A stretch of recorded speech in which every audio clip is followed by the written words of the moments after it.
சங்கீதம் 73:3 அவர்கள் மேல் பொறாமை கொண்டேன்.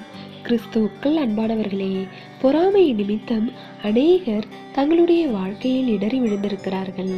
காயின் தன் சகோதரனாகிய ஆபேலை கொலை செய்ய காரணம் இந்த பொறாமைதான்.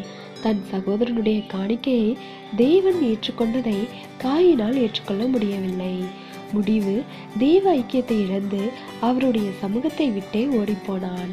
அதே போல எகிப்திலிருந்து இஸ்ரவேல் மக்களை வழிநடத்தி வந்த மோசேயின் மேலும் ஆரோனின் மேலும் ஒரு கூட்டமே பொறாமை கொண்டு எதிர்த்து நின்றது. அவர்களுடைய முடிவு, அவர்கள் உயிரோடே பாதாளத்தில் இறக்கப்பட்டார்கள். இதன் மூலம் பொறாமையுள்ள ஜனங்கள் பரலோகத்தில் மட்டுமல்ல, இந்த பூமியிலும் வாழ முடியாது. அப்போஸ்தலனாகிய பவுல் எப்பொழுதும் மற்றவர்களுடைய நன்மைக்காகவும் அவர்கள் வாழும் வெற்றியுள்ள ஆவிக்குரிய வாழ்க்கைக்காகவும் தேவனை நோக்கி ஸ்தோத்தரிக்கின்றவராயிருந்தார். நாம் நமக்காக தேவனிடத்தில் நன்றி சொல்வது எளிது. ஆனால் மற்றவர்களுக்கு அருளப்பட்ட கிருபைக்காக நன்றி சொல்ல தாழ்மை அவசியம்.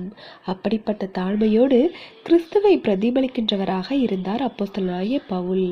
அருமையான தேவ பிள்ளைகளே, இன்று நீங்களும் தேவனாகிய கர்த்தரை பிரதிபலிக்க வேண்டுமென்றால் தாழ்மையை தரித்து கொள்ளுங்கள். அப்பொழுது கிறிஸ்துவின் அன்பினால் உங்களுக்குள் இருக்கும் பொறாமை என்ற குணம் இருக்காது. தேவனுடைய கிருபையும் இரக்கமும் நம் அனைவரோடும் இருப்பதாக. ஆமேன்.